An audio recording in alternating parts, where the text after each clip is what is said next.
today's busy world, time for communication is insufficient. Communication is the anchor that holds the family together, but a majority of parents spend too little time communicating with and listening to their children. Even though they love them very much, this is due to their heavy workload and inevitable stress faced in workplace as well as long working hours. Parents are under a lot of pressure to strike a balance between work and family. Notwithstanding, children do not share their school life or other day to day events with their parents. On the whole, parents are actually making great sacrifices to earn a living. On the contrary, their children are neglected. Parents may not know what their children are thinking about. This causes communication barriers in the family. Firstly, parents and their children have to be aware of the importance of open communication in order to break the ice and rebuild a close parent child relationship. Communication is extremely crucial. Parents should not only concentrate on their jobs and leave their children alone, they have to reserve some specific time to be with their children and show care to them. Similarly, children have to discuss serious things or big decisions with their parents as it shows respect to them. On the whole, both parents and children should try to explain their ideas to family members in a forgiving manner without anger or hatred.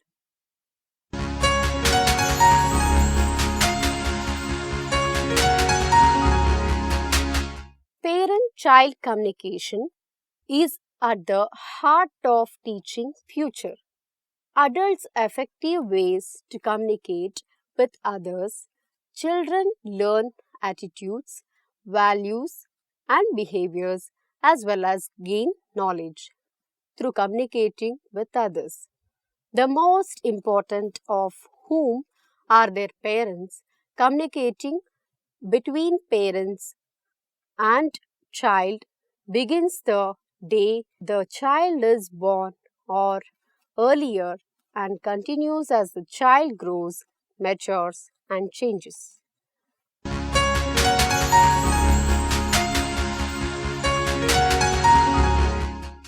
Parents are the models and children imitate during their childhood years. Parents who pay attention to their child's concerns and ideas teach their child that they are important in the family. Parents also teach the child how to listen to someone who is speaking. When parents talk respectfully to children, they are teaching children to be respectful when they speak.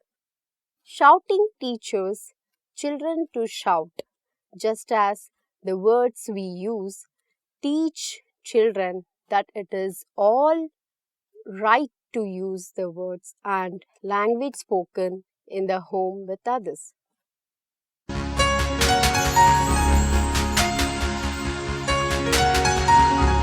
Repetition of the conversation.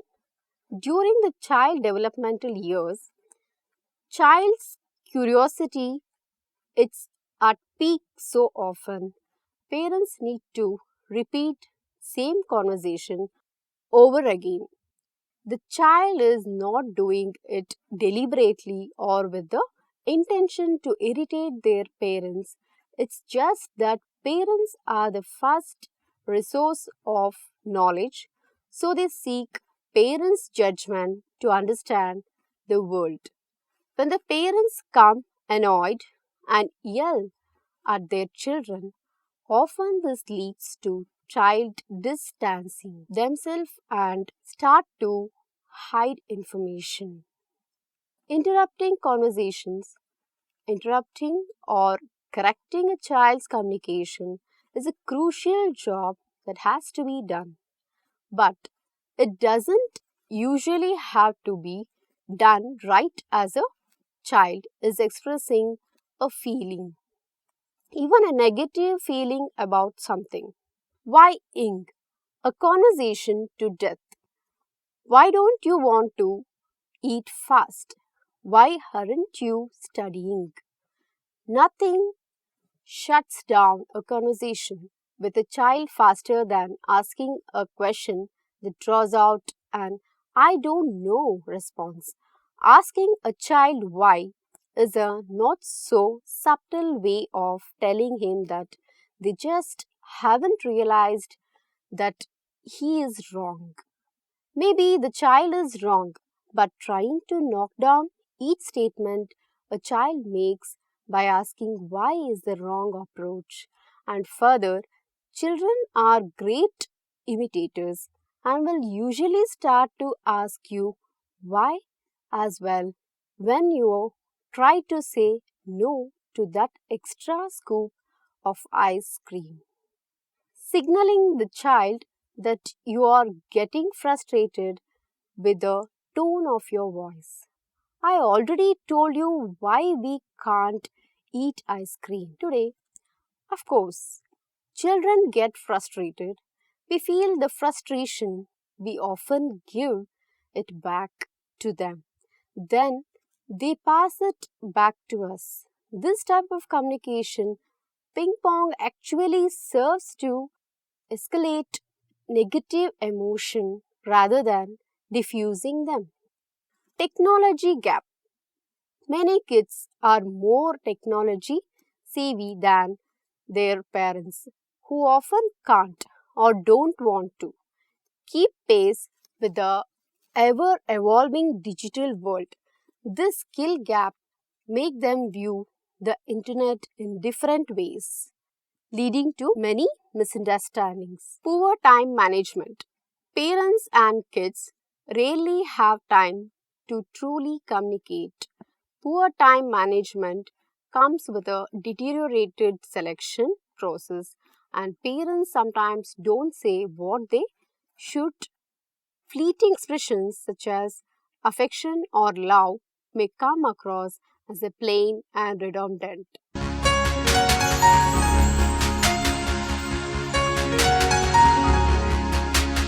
Poor language skills development. Failing to talk to your children can lead to delays in language development.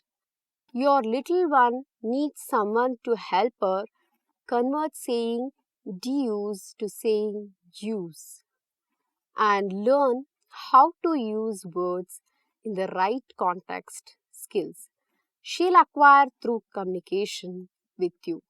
While there are several theories about how young children's language develops, Ohio Northern University professor Sandra Crosser says that the environment a child spends most of his time in is the most critical to language development. If your child can't find the words to express her anger or frustration, she may just use her fists or feet. Whatever helps her get her point across. Talk to your child often in the grocery store, in the car, or over dinner and encourage her to talk to you about anything that her little mind fancies. Weak emotional bonding. Communication between parent and child helps strengthen your emotional bond and helps your child feel safe and secure, while a lack of communication can create distance, trust issues, and emotional problems. Psychotherapist and child custody expert Dr. Peter Ernest Hyman says bonding between the primary caregiver and a child, typically a child's mother, lays the foundation for future relationships and behaviors. Talking with your child shows her that you're present for her, care about what she has to say, and shows you're interested in getting to know her as an individual. Behavioral problems. Children who lack the vocabulary to express difficult emotions may have an increased risk of behavioral issues. For example, a frustrated child who can't communicate her frustration verbally may use force to defend herself and set boundaries with others, or use aggression to communicate frustration with learning new tasks. According to website Talking Point, kids also act out when their parents don't communicate with them about the impact their actions have on others, which can lead to excessive playground brawls. When you don't talk to your child about using her words and how her behavior affects others, it will be difficult to teach her to keep her hands to herself. Conflict resolution. Healthy communication helps both you and your child to find effective ways to manage conflicts.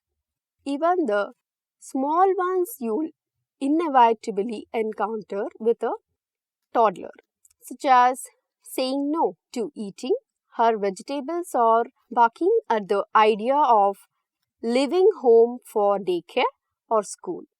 Effective communication helps resolve these types of conflicts while modeling the art of conflict resolution in the process. Some of the conflict resolution tips that you can impart to your child, such as understanding the problem, refraining from screaming or shouting, working together, and focusing on a solution of lack of communication. Ways to communicate positively with children. The following are the ways to communicate with children positively. It's given by Christine Zoltan, ME, and Nicholas Long, PhD, Department of Pediatrics, University of Arkansas for Medical Sciences. Start communicating effectively while children and young before parents and their children can communicate. Both must feel comfortable enough to do so. While their children are very young, parents should begin setting the stage for open, effective communication. Parents can do this by making themselves available to their children when they have questions or just want to talk. Furthermore, parents who provide their children with plenty of love, understanding, and acceptance are helping to create a climate for open communication. Children who feel loved and accepted by their parents are more likely to open up and share their thoughts, feelings, and concerns with their parents. Sometimes it is easier for parents to feel acceptance for their children than it is to actually show it. Parents must demonstrate to their children that they love and accept them. Parents can do this in both verbal and non-verbal ways. Verbally, parents can let their children know they accept them through what they say. Parents should try to send positive messages to children. For example, when a child picks up his toys after he or she is finished with them, parents can let him or her know that they appreciate it by saying something like, I appreciate it when you pick your toys without being told. When talking with their children, parents should be careful of what they say and how they say it. Everything parents say to their children sends a message about how they feel about them. For example, if a parent says something like, "Don't bother me now, I'm busy," their children may wind up thinking that their wants and needs are not important. Non-verbally, parents can show their children they accept them through gestures, facial expressions, and other nonverbal behaviors. Parents should try to eliminate behaviors like yelling and not paying attention to their children. Such behaviors get in the way of effective communication. Practice makes perfect. Parents must learn to show acceptance in ways their children will pick up on. Communicate at your children's level. When parents communicate with their children, it is important for them to come down to their children's level both verbally and physically. Verbally, parents should try to use age appropriate language that their children can easily understand with younger children. This can be done by using simple words. For example, young children are much more likely to understand a direction such as "no hitting your sister," as opposed to "it is not acceptable to hit your sister." Parents should try to know what their children are able to understand, and they should try not to communicate in ways that their children are not able to understand. Physically, parents should not, for example, tower over their children when talking or communicating with them. Instead, they should try to come down to their children's level by lowering themselves, either by kneeling, sitting, or stooping, etc. This will make eye contact much easier to maintain, and children are much less likely to feel intimidated by parents when they are eye to eye. On how to really listen. Listening is a skill that must be learned and practiced. Listening is an important part of effective communication. When parents listen to their children, they are showing them that they are interested and they care about what their children have to say. Here are some important steps to becoming a good listener. Make and maintain eye contact. Parents who do this are showing their children that they are involved and interested. Children might get just the opposite message, that their parents are not interested in what they are saying, if minimal eye contact is made. Eliminate distractions. When children express a desire to talk, parents should give them their undivided attention. They should put aside what they were doing, face their children, and give them their undivided attention. If parents, for example, continue to read the paper or to watch television while the children are trying to communicate with them, children may get the message that their parents aren't interested in what they have to say, or that what they have to say is not important. If children express a desire to talk at a time that the parent is unable to, parents can schedule a time later on to talk with their children. Listen with a closed mouth. Parents should try to keep the interruptions to a minimum while the children are speaking. They can offer encouragement For example, through a smile or a touch without interrupting. Interruptions often break the speaker's train of thought, and this can be very frustrating. Let your children know they have been heard. After children are finished speaking, parents can show them that they have been listening by restating what was said, only in slightly different words.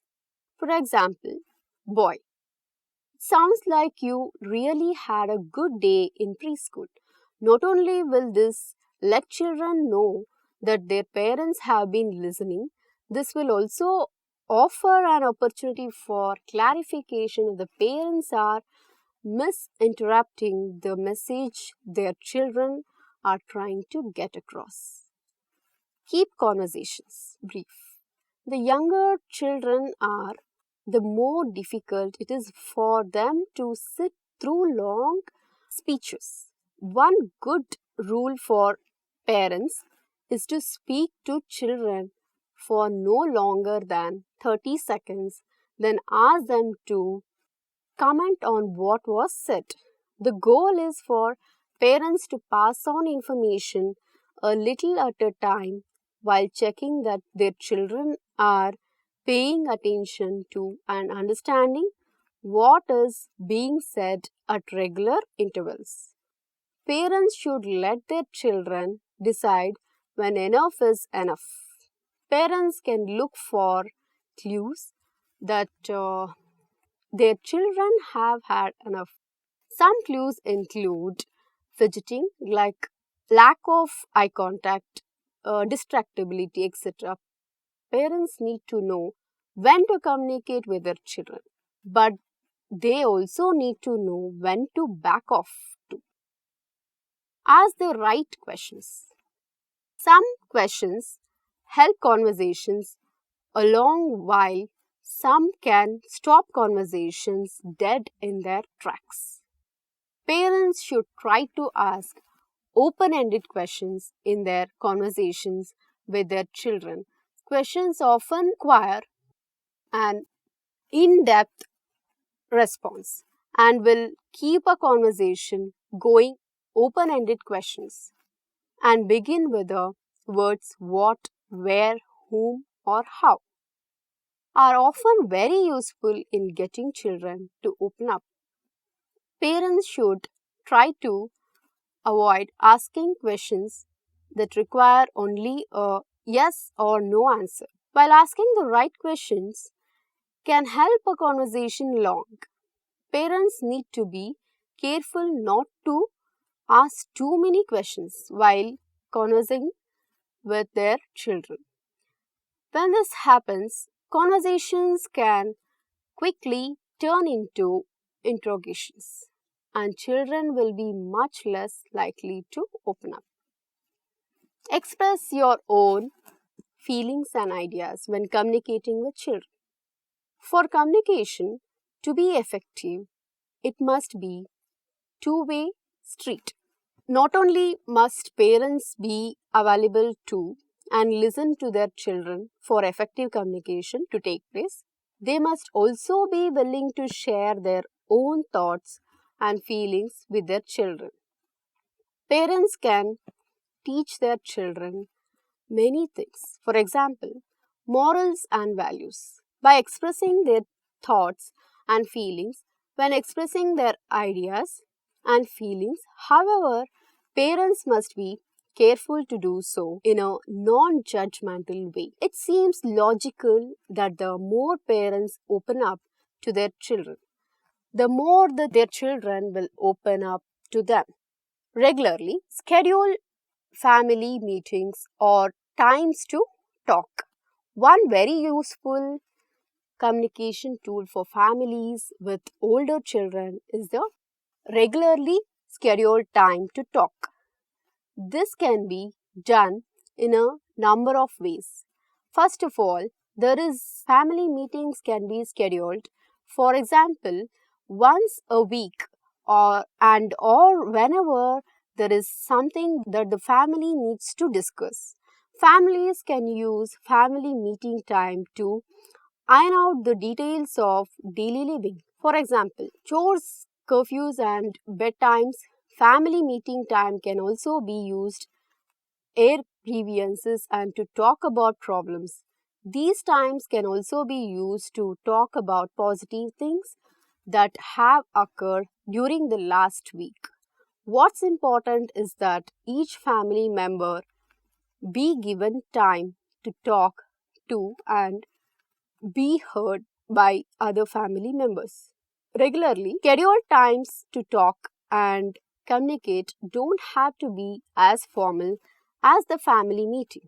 For example, families can use the dinner hour each night as a time to catch up with each other, or parents can set aside time to play. Communication games such as picking specific topics of discussion and giving everyone in the family a chance to express their opinions. What's important is that families set aside time at regular intervals to communicate with one another. Admit it when you don't know something. When children ask questions that their parents can't answer, they should admit that they don't know. Parents can use such instances as learning experiences. For example, parents can teach their children how to get the information they are looking for by taking them to the library, using the encyclopedia, etc. It's far better for parents to show their children that they're human and thus don't know everything than it is to make up some answer that might not be true. Try to make explanations complete. When answering their children's questions, parents should try to give them as much information as they need. Even if the topic is something parents don't feel comfortable discussing, this doesn't mean that parents must go into great detail. It's just important that parents know how much information their children need and then give it to them.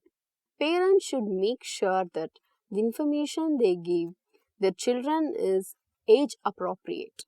Parents should also encourage their children to ask questions. This will help parents figure out just what.